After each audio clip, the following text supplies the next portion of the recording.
Okay, hello mga kamaring Fertos. Ngayon ay may bago tayong general timeless reading. Okay? This is not a pick a card reading. This is just a general reading, a timeless one. So, kung kailan mo ito mapanood, then that's the right time for you, the divine time for you to listen to it. Okay? So, para saan ba itong reading natin? Ang reading natin, it's about, this is like a personal one for you.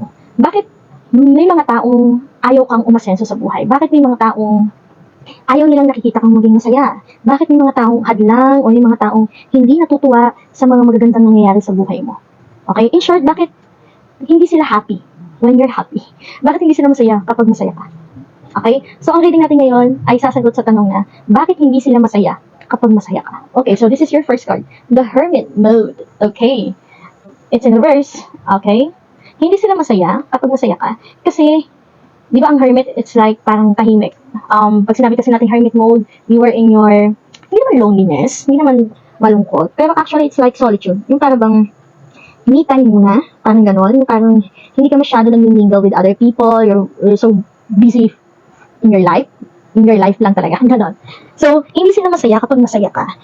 Kasi, kapag daw kasi masaya ka, no, para bang, ano ba yun, yung para bang, ang gusto kasi nila mangyari sa'yo is, magkulong ka. Yung hindi ka lumabas ng bahay.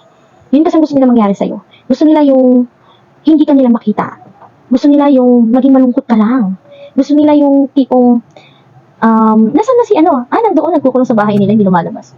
Kasi nga, pag masaya ka, you're so outgoing, you're so happy, you're so vibrant, you're always out there, you're putting yourself out there, you're dressing what you want, and you're showing it to the world, no? You're doing what you want, you're traveling the world, ganun eh. Masaya ka eh. But they don't want that. Kasi nga, of course, no? Hindi sila happy kapag masaya ka kasi nga, ang gusto nila is malungkot ka. Yun. A simple of that kind of question and a simple answer. 9 of Swords in reverse. Bakit hindi sila masaya kapag masaya ka? Kasi nga, di ba, it's in reverse. Hindi ka na-stress. Ang sama ng ugali nila, no? Napapansin ko lang, habang 2 cards ko lang ito, pero nasisense ko lang sa sama ng ugali ng mga taong ayaw kang sumaya. Kasi, hindi ka na daw may stress. Ang sama ng ugali, di ba? Gusto nila stress ka. Grabe itong mga to, di ba? Grabe itong mga tao na to. Ayaw ka nilang maging masaya. Kasi, hindi ka na daw mai-stress. Gusto nila, hindi ka masaya para lagi kang stress. What? What kind of attitude is that? Nakakagigil. Oh, ito pa. 10 of Swords, but it's in reverse. Ulitin ko. Hindi sila masaya kapag masaya ka. Kasi nga, wala kang problema. Wala kang iniisip na problema. Hindi ka na-i-stress. Hindi ka na-de-depress. Gusto nila depress ka kasi. Gusto nila ma-depress ka, magka-anxiety ka. Gusto nila mabaliw ka. Gusto nila mawala ka sa mundong ito, no? I will not say the other word na ang sama ng galing nila. Yan ang masasabi sa mata. Ang bibigay lang, energy nila, ang babad nila. Okay, so kung ikaw na nakikinig yan, I think you need to cleanse yourself, no? You need to cleanse yourself. Not just iligo lang yan. Hindi lang ligo yan. You need to cleanse yourself. If you're dealing with this kind of people, tanggalin mo sila sa buhay mo. Okay? Pero hindi ko sinabing do it in a harsh way. Okay? Ay, ano to? Oh, hindi naman dapat kasali to. Wait lang. Nakasama ko to. The Untold Story. Okay. Hindi siya kasali. Pero sige. Pero dito rin siya lalagay. Hindi siya talaga actually kasali. Ayaw ka nilang masaya. Hindi sila masaya kapag masaya ka. Kasi nga, gusto nila yung nalileft out ka. Gusto nila yung na-out of place ka. Yung parang, just not belong to this group. Parang kung baga sa group chat, may group chat kayo, tapos meron pa silang ibang group chat na hindi ka kasali. Ganon. Buset, diba? Okay, 7 of Swords. Ayaw ka nilang maging masaya. Hindi sila masaya kapag masaya ka. Kasi nga, simple as, puro to air ha, mental state to, usually. Kasi hindi ka na nila maloloko. Actually, hindi ka na nila maloloko kasi you know it all now. You're not in a hermit mode. Alam mo bakit ka nag-hermit mode mo before? Kasi you are observing them, every people around you, who is the real one, who are the genuine. Sino yung mga genuine people sa life mo? Sino yung mga traitor? Sino yung mga impostor? And then you know it all na. Alam mo na kung sino-sino. At yun ang ayaw nila. Ayaw ka nilang maging masaya kasi hindi ka na nila maloloko.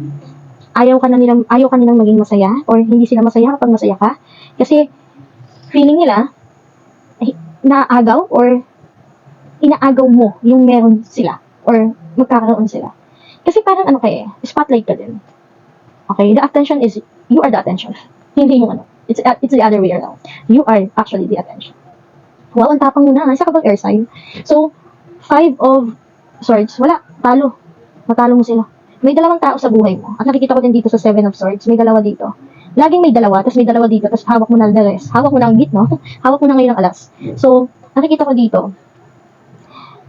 na may dalawang tao na nanakit sa'yo talaga. Personally, okay? Nanira sa'yo. Ganun. 7 of Cups, but it's in reverse. Okay? This time, nagbago. Nagbago ang mundo. Silang, di ba, sa reading natin ngayon, ang isasagot na tanong is, bakit hindi sila masaya kapag masaya ka? Kasi nga, kapag masaya ka, sila naman yung malungkot. Kasi nga, kapag ikaw yung tumatawa, sila naman ang umiiyak. Kumbaga, should I say karma pays back? Para bang kabaliktaran. Yung ikinataas mo, silang kinababa nila. Ganon. Bakit ganon? Kasi sa ugali nila, ang sama ng ugali nila, oh. I don't want to say they deserve it, but the cards are saying they truly deserve that.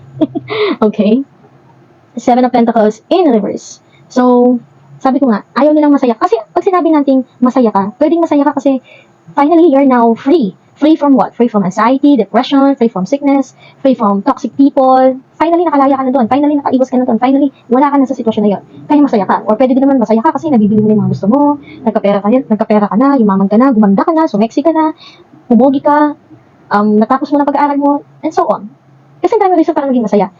Okay? And the only reason why they don't want you to be happy, or bakit hindi sila masaya pag masaya ka, kasi kabaliktaran yun sa kanila. Ang mangyayari sa kanila. Queen of Wands, ang ganda mo talaga. Actually, yung bakit hindi sila masaya pag masaya ka, kasi may halong inggit eh. May halong inggit na galit, na inis, na, ito. The Moon. Okay, it's not in reverse. The Moon, upright. Okay. Okay, may secret, dito? Secrecy, I could not say the word, but it's like secret, no? May secret dito. Mukhang, okay. 18, the Moon. Parang isang water sign to. May inggit sa'yo. Dami. Okay, so much. Pero ito lang, dalawa pala sila. Princess of Cups and the Knight of Swords. Okay. I think, ito yung mga magbe-bestie. Look at them. And look at you. This is you, the Queen of Wands. And these are the people around you. Acting like you. Ang leader nila is si the Moon. Ang leader nila ay isang water sign din. Kumbaga merong water sign sa kanila, meron ding earth sign. Okay? Ang peg nilang tatlo is para bang ganda-gandahan, parang they have it all, I have it all, gano'n. Mas maganda ako sa'yo, naiingit sila sa'yo. And look at this Knight of Swords. Meron silang kasama doon na, katabi mo siya dito. So I could see na parang bang, nalalaman mo din naman because of her. Parang two-faced. Air sign din kasi siya, Parang bang, fight like a girl. Sabi niya dito, then two. Kasi 2 to 2. Please, parang ayaw niya ng gulo. Parang, ayaw niya mapasama eventually, So kaya parang sinasabi niya sa'yo, the Hangman, okay, titigil din itong mga to. Magpapastop tong mga to. Yes. Titigil din sila sa ginagawa nila kasi life will throw them something na hindi nila ina-expect at talagang makapahinto sila sa ginagawa nilang kasamaan sa'yo. Oops. Grabe, dami Yung mga cards mo tumatalon. The Star. Kasi you are the star. Bakit hindi sila masaya pag masaya? Kasi you're the star. You're the attention nga, di ba? The word attention is made up because of you. You're the star. At they cannot imitate. They cannot duplicate. They cannot copy. They cannot. As in, they cannot. Okay, they cannot be like you because you're the star. At actually, you know what? Ito yung gusto nilang makuha din. They want to be like you because they also want to be the star. The star of everything. Pero kasi kung titingnan mo, ikaw kasi yung klase ng tao na mataas din ang pananaw mo sa buhay. And you also have the values. Look at this. Tumitingin ka sa itaas, pero you stay on the ground. Parang nakaluhod ka nga dito eh. Nasa lupa ka. Kumbaga, you're also humble. No? Tingin ang mata sa langit, sa itaas, pero ang iyong mga paa ay nananatili sa lupa. Nananatili siya sa lupa. That's why they cannot imitate you. Because even you have a lot of things. Kasi kung titingnan mo naman talaga, ikumpara mo naman talaga sa kanila, you're the queen. They're just a princess, a knight, and just a moon. Imagine that. Competing for what? A queen? Cannot be. Kumbaga sa subtraction in math, it cannot be. Kailangan pa nilang mag-borrow just to beat you. Because they cannot beat you. They're not like you. And they will never ever be like you. Bakit? Anong isang bagay na meron ka na wala sila? You have the humility. You have that genuine heart. Kasi kapag you are humble, you are also genuine. Laging magkasama yung dalawang yan. Okay? Genuine people are humble people. And humble people are also a genuine people. Or a genuine person. Yun ang malaking bagay na pagkakaiba nyo. Marating man nila ang tuktok na meron ka, or rurok na meron ka, or yung place kung nasaan ka, hindi pa rin magiging katulad mo sila. Or magiging katulad ka nila. Bakit? Kasi nga, they're not humble. Konting tamasa lang ng privilege sa life, konting tikim lang ng success, ay grabe. Feeling na nila they're so above to anyone, to every kind of people. That's why they can never be you. Okay? And so ano bang pinagagawa nila sa'yo? There will be a hangman would happen in their life. Okay? Matitigil to, matatapos to. Meron ditong pa-victim na para bang ayaw niyang naguhugas kamay siya at nakikiano siya sa dalawang tao. Okay? If you know this personally, there is a sign. Pwedeng, it's an earth sign, probably a Gemini one, I could say. Kasi yung mga Gemini may pagkaganyan eh. Not unless kung isa din siyang earth sign na Libra na moon sign. Kasi pag ang moon sign ng isang tao ay isang Libra, ay nako, pinag-aaway ang dalawang tao. So mag-ingat ka doon sa taong yan kapag ang moon sign niya ay Libra. Or if this person is a Gemini, you know Gemini people, right? So, yun yung napapansin ko. Yun yung napapansin ko. Okay? So, nakikita ko dito, mahilig tumawag to sa yung tao na to, kahit wala namang kwenta yung sasabihin, wala namang purpose, no? Tapos, kapag hindi mo nasasagot yung tawag, parang siya pa yung galit, okay? Yung parang bang big deal sa kanya, na, ako ba lahat ng bagay, big deal ng taong to sa'yo. Okay? But, you know what? They cannot compete with you. Bakit hindi sila masaya pag masaya ka? Kasi sila, nagsasaya-sayahan lang. Kunwari lang. It's like a facade. Parang, it's just a show, no? Di ba yung mga palabas natatapos din? Palabas lang, hindi totoo, no? So, yun ang meron. Nasaya sila. Hindi totoo. Kunwari masaya sila, oh, we're so happy with our company, we're so happy with our relationship, but actually, they're speaking bad words to this kind of people, to each other. No? At ikaw, hindi ka ganon. Okay? So, ang nakikita ko dito, bakit hindi sila masaya pag masaya ka? Kasi nga, magiging malungkot sila. Kasi ang kasiyahan nila ay yung maging malungkot ka. Kasi nga, ang kasiyahan nila ay yung makitang nahihirapan ka. Bakit hindi sila masaya pag masaya ka? Kasi ang kasiyahan nila ay yung makitang nadidepress ka, nagkaka-anxiety ka, nahihirapan ka sa buhay, nai-stress ka. Yun ang kasiyahan nila. Imagine kung gaano kasama ugali ng mga taong to. Ganong level na saya ang gusto nila. No? Yung paghihirap ng iba ay kasiyahan sa kanila. Wow, what a big word. Ulitin ko. Bakit hindi sila masaya pag masaya ka?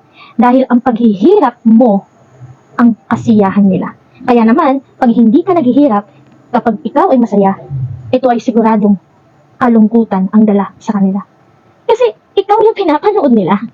Ikaw yung atensyon eh. Ikaw yung star. Ikaw yung bida. They're just part of your, kumbaga ikaw yung, hindi lang ikaw yung bida sa palabas. Ikaw ang director. At sila lang ang nag-acting lang ginagawa nila.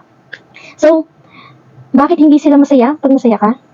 Kasi may paghintong magaganap, may pause na magaganap kapag ikaw ay naging masaya. Kasi lahat ng kasiyahan na meron sila ay biglang hihinto. No? Kasi masaya ka, ay, masaya na siya, ay, wala na siyang problema, ay, okay na siya sa buhay niya, ay, stable na siya, ay, ang ganda niya ngayon, ay, pumayat siya, ay, sumexy siya, ay, sino na magiging bida ulit? Ikaw na naman ulit. Yun naman ang ayaw nila. Kaya ayaw kanila maging masaya. Kaya hindi sila masaya pag masaya ka. Kasi pag may mga maganda nangyayari sa'yo, at syempre magiging masaya ka nun, yun naman ang ikinalulungkot nila. Kasi isa lang ibig sabihin nun, wala na silang mapapanood na palabas sa'yo. Okay? Kaya, actually, I have a, message. Ikaw na nakikinig ngayon. Better not to tell anything about them. Especially, kung problema yan, huwag mo rin ikwento. Kunwari lang yung concern sila sa'yo.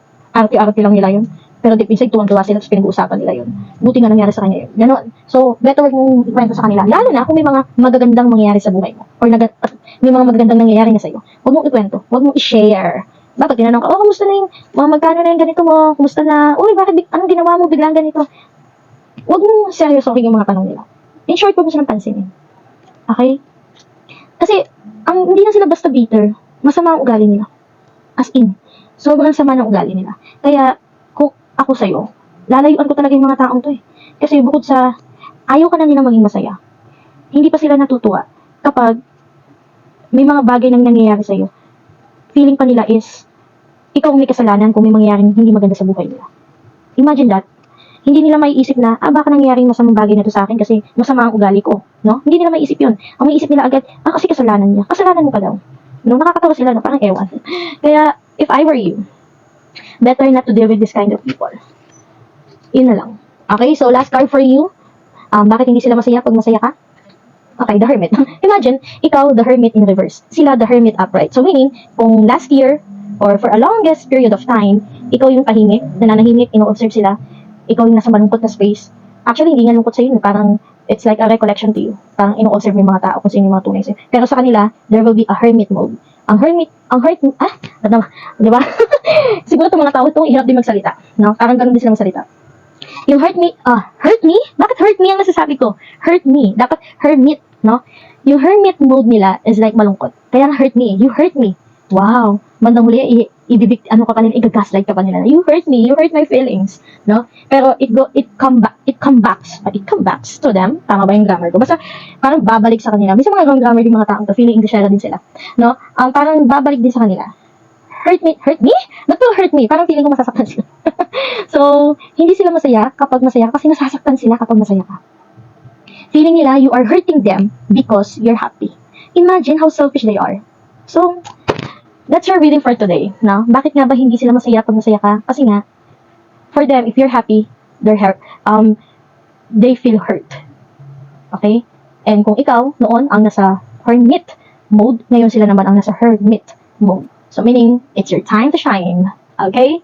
So, if I were you, be happy. Kasi pag masaya ka, nabubuisit sila. So, ang pwede mo lang gawin para sa kanila is magpakasaya ka. Be happy in your life. Be happy to those people around you. Share your happiness to the people who are genuine to you. And with these people, especially these fake people, bye-bye to them. Okay? So, bakit hindi sila masaya pag masaya ka? Simpleng sagot. Kasi ang kasiyahan mo ay kalungkutan sa kanila. Okay? Bakit hindi sila masaya pag masaya ka? Kasi kapag hindi ka masaya, kapag naghihirap ka, yun ang kasiyahan nila. So, in short, masama lang talaga ugali ng mga to. Okay? Kaya kung ako sa'yo, advice ko sa'yo, a piece of advice for you, ikaw na nakikinig, magpakasaya ka sa buhay mo. Let them watch you that you're so happy so they would be so sad. Okay? So hurt. You hurt me. Okay? You hurt my feelings. Pag sinabi nila sa yung word na yun, alam mo na, they're one of them. Okay? Mga pa-victim, mga pang-gaslight, pang-manipula. Okay? X na yun sa life mo. Ngayon, yung mga pinagdaanan mo, depression, anxiety, sa kanila na magbabalik na yan. Okay, so thank you for listening to my reading. Thank you for this reading. Thank you for giving your energy so I would know what the reading I would have for today. So reading natin to, ano lang kabiglaan. So random lang. I just pick the energy and then boom. That's the reading for today. Bakit hindi sila masaya kapag masaya ka? So if it resonates, you can comment down below your message you want to share, and you can also subscribe to my channel so you could be updated for every readings that I would have sooner. Okay, so thank you for watching. See ya!